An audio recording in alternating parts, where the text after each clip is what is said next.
ವಿದ್ಯಾಭ್ಯಾಸಕ್ಕೆಂದು ಎಷ್ಟೋ ಜನ ತಮ್ಮ ಮನೆಗಳನ್ನು ಬಿಟ್ಟು ಬೇರೆ ಊರುಗಳಲ್ಲಿ ಕಾಲೇಜಿಗೆ ಸೇರಿಕೊಂಡು ಅಲ್ಲಿ ತಮ್ಮ ವಿದ್ಯಾಭ್ಯಾಸ ಮುಂದುವರಿಸ್ತಾರೆ. ಅಂಥ ಮಕ್ಕಳಿಗೆ ಉಳ್ಕೊಳ್ಳೋದಕ್ಕೆ ಬಹಳ ದೊಡ್ಡ ಸಮಸ್ಯೆ ಆಗುತ್ತೆ. ಅದಕ್ಕಂತಲೇ ಕರ್ನಾಟಕ ಸರ್ಕಾರದಿಂದ ಉಚಿತ ಹಾಸ್ಟೆಲ್ಗಳ ವ್ಯವಸ್ಥೆ ಇರುತ್ತದೆ. ಈ ಹಾಸ್ಟೆಲ್ಗಳು ಯಾವುವು, ಇವು ಎಲ್ಲಿರುತ್ತವೆ ಹಾಗೂ ಇದಕ್ಕೆ ಪ್ರವೇಶ ಹೇಗೆ ಅನ್ನೋದ್ರ ಬಗ್ಗೆ ನಾನು ಈ ಒಂದು ವಿಡಿಯೋದಲ್ಲಿ ಚರ್ಚೆ ಮಾಡ್ತೇನೆ. ಆತ್ಮೀಯರೇ ನಮಸ್ಕಾರ. ಕರ್ನಾಟಕ ಸರ್ಕಾರವು ಹಿಂದುಳಿದ ವರ್ಗಗಳ ವಿದ್ಯಾರ್ಥಿಗಳ ಶಿಕ್ಷಣಕ್ಕೆ ನೆರವಾಗಲು ಹಲವು ಯೋಜನೆಗಳನ್ನು ಜಾರಿಗೊಳಿಸಿದೆ. ಅವುಗಳಲ್ಲಿ BCM ಹಾಸ್ಟೆಲ್ಗಳು ಪ್ರಮುಖವಾದವು. ಉತ್ತಮ ಶಿಕ್ಷಣದ ಕನಸು ಹೊತ್ತ ಗ್ರಾಮೀಣ ಮತ್ತು ಬಡ ವಿದ್ಯಾರ್ಥಿಗಳಿಗೆ ಈ ಹಾಸ್ಟೆಲ್ಗಳು ವರದಾನವಾಗಿವೆ.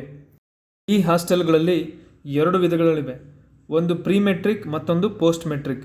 ಪ್ರೀ ಮೆಟ್ರಿಕ್ ಅಂದರೆ 5ನೇ ತರಗತಿಯಿಂದ 10ನೇ ತರಗತಿ ವಿದ್ಯಾರ್ಥಿಗಳಿಗೆ ಸಿಗುವಂಥ ಹಾಸ್ಟೆಲ್ಗಳು.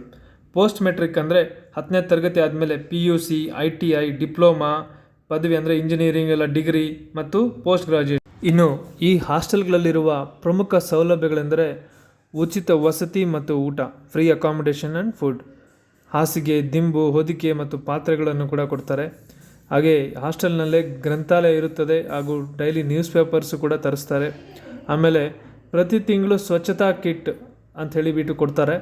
ಹಾಗೂ ಅವಶ್ಯಕತೆ ಇದ್ದಲ್ಲಿ ವಿಶೇಷವಾದಂಥ ಕೋಚಿಂಗ್ ವ್ಯವಸ್ಥೆನೂ ಮಾಡಿರ್ತಾರೆ. ಅದೇ ರೀತಿ ಕುಡಿಯೋ ನೀರು, ಶೌಚಾಲಯ ಹಾಗೂ ಎಲ್ಲೆಲ್ಲಿ ಪಾಸಿಬಲ್ ಇದೆ ಅಲ್ಲೆಲ್ಲ ಆಟದ ಮೈದಾನದ ಅಂಥ ಸೌಕರ್ಯಗಳನ್ನು ಸಹ ಒದಗಿಸ್ತಾರೆ. ರಾಜ್ಯಾದ್ಯಂತ ಸುಮಾರು 2535 ಹಾಸ್ಟೆಲ್ಸ್ ಇದ್ದು ಅದರಲ್ಲಿ ಪ್ರೀ ಮೆಟ್ರಿಕ್ ಹಾಸ್ಟೆಲ್ಗಳು 1277 ಹಾಗೂ ಪೋಸ್ಟ್ ಮೆಟ್ರಿಕ್ ಹಾಸ್ಟೆಲ್ಗಳು 1258 ಇರ್ತವೆ. ಅದರ ಜೊತೆಗೆ 244 private aided pre matric hostels ಕೂಡ ಇದ್ದಾವೆ. ಅದನ್ನು ಸರ್ಕಾರ ಅದಕ್ಕೆ ನೆರವನ್ನು ಒದಗಿಸುತ್ತೆ. ಇನ್ನು ಈ ಹಾಸ್ಟೆಲ್ಗಳಲ್ಲಿ ಪ್ರವೇಶ ಪಡೋದಕ್ಕೆ ಕೆಲವೊಂದು ಅರ್ಹತೆಗಳು ಪೂರೈಸಬೇಕು ಅಂಥೇಳಿ ಹೇಳ್ತಾರೆ. ಅದು ಮೇಯ್ನು ವಿದ್ಯಾರ್ಥಿಗಳು ಹಿಂದುಳಿದ ವರ್ಗಗಳ ಇಲಾಖೆಗೆ ವ್ಯಾಪ್ತಿಗೆ ಬರುವಂಥವ್ರು ಇರಬೇಕು. ಆ ವರ್ಗಗಳಿಗೆ ಸೇರಿರಬೇಕು. ಅದು 2A, 3A, 3B, 2B ಈ ಥರ SC ST ವಿದ್ಯಾರ್ಥಿಗಳು ಈ ಥರ ಇರುತ್ತೆ. ಆಮೇಲೆ ಆದಾಯ ಮಿತಿ, ಇನ್ಕಮ್ ಲಿಮಿಟ್ ಕೂಡ 2.5 ಲಕ್ಷದ ಒಳಗಡೆ ಇರಬೇಕು ಅಂಥೇಳಿ. ಆಮೇಲೆ ಕೆಲವೊಂದು ವರ್ಗಗಳಿಗೆ ಇನ್ಕಮ್ ಲಿಮಿಟು 1 ಲಕ್ಷದ ಒಳಗಡೆ ಇರಬೇಕು. SC STಗಳವ್ರಿಗೆ 2.5 ಲಕ್ಷದ ಒಳಗಡೆ ಇರಬೇಕು. ಅದೇ ರೀತಿ ವಿದ್ಯಾರ್ಥಿಗಳು ಸರ್ಕಾರಿ ಅಥವಾ ಸರ್ಕಾರದಿಂದ ಮಾನ್ಯತೆ ಪಡೆದ ಸಂಸ್ಥೆಯಲ್ಲಿ ಓದುತ್ತಿರಬೇಕು. ಹಾಗೂ ವಿದ್ಯಾರ್ಥಿಗಳ ಮನೆಗೂ ಮತ್ತು ಕಾಲೇಜಿಗೆ ಕನಿಷ್ಠ 5 ಕಿಲೋಮೀಟ್ರ್ ದೂರ ಇರಬೇಕು.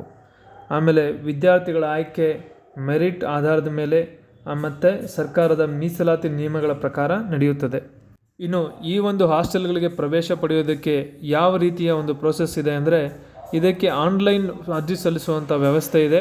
ಈ ಆನ್ಲೈನ್ ಏನು ವಿಳಾಸ ಇದೆ ಅದನ್ನು ಕೂಡ ನಾನು ಇಲ್ಲಿ ತೋರಿಸ್ತೇನೆ. ಹಾಗೆ ಅಗತ್ಯ ದಾಖಲೆಗಳೇನೇನು ಬೇಕು ಅಂದರೆ ವಿದ್ಯಾರ್ಥಿಯ SSP ID, ಆಮೇಲೆ ಕ್ಯಾಸ್ಟ್ ಆ್ಯಂಡ್ ಇನ್ಕಮ್ ಸರ್ಟಿಫಿಕೇಟ್ ಬೇಕಾಗತ್ತೆ. ಆಮೇಲೆ ಆಧಾರ್ ಕಾರ್ಡು, ಹಿಂದಿನ ವರ್ಷದ ಮಾರ್ಕ್ಸ್ ಕಾರ್ಡ್ ಏನಿರುತ್ತೆ ಅದು ಬೇಕು. ಆಮೇಲೆ ಈಗಿನ ಒಂದು ಕಾಲೇಜಲ್ಲಿ ಏನು ಸ್ಟಡಿ ಮಾಡ್ತಾ ಇದ್ದೀವಿ ಅದಕ್ಕೊಂದು ಸರ್ಟಿಫಿಕೇಟ್ ಬೇಕಾಗುತ್ತೆ. ಆಮೇಲೆ passport size soft copy photo ಬೇಕಾಗುತ್ತೆ. ಪ್ರತಿ ವರ್ಷ ಅರ್ಜಿ ಸಲ್ಲಿಸೋದಕ್ಕೆ ದಿನಾಂಕಗಳು ಬದಲಾಗ್ತಾ ಇರ್ತದೆ.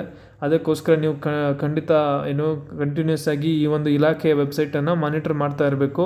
ಇಲ್ಲ ಜಿಲ್ಲಾ ಕಚೇರಿಗಳನ್ನು ಸಂಪರ್ಕಿಸಿ ಮಾಹಿತಿಯನ್ನು ಪಡ್ಕೋಬೋದು. ಉಚಿತ BCM ಹಾಸ್ಟೆಲ್ಗಳು ಸಾವಿರಾರು ವಿದ್ಯಾರ್ಥಿಗಳಿಗೆ ಗುಣಮಟ್ಟದ ಶಿಕ್ಷಣ ಪಡೆಯಲು ಆಸರೆಯಾಗಿವೆ. ಅರ್ಹ ವಿದ್ಯಾರ್ಥಿಗಳು ಈ ಅವಕಾಶವನ್ನು ಸದುಪಯೋಗಪಡಿಸಿಕೊಳ್ಳಬೇಕು.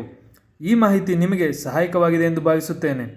ಯಾವುದೇ ಪ್ರಶ್ನೆಗಳಿದ್ದರೆ ಕಮೆಂಟ್ ಮಾಡಿ ಅಥವಾ ಅಧಿಕೃತ ಸಹಾಯವಾಣಿಗೆ ಕರೆ ಮಾಡಿ. ನಮ್ಮ ಚಾನಲ್ಗೆ ಸಬ್ಸ್ಕ್ರೈಬ್ ಮಾಡಿ ಮತ್ತು ಈ ವಿಡಿಯೋವನ್ನು ಉಚಿತ ಹಾಸ್ಟೆಲ್ನ ಅವಶ್ಯಕತೆ ಇರುವವರಿಗೆ ಖಂಡಿತ ಶೇರ್ ಮಾಡಿ, ಅವರಿಗೂ ಕೂಡ ಸಹಾಯ ಮಾಡಿ. ಧನ್ಯವಾದಗಳು.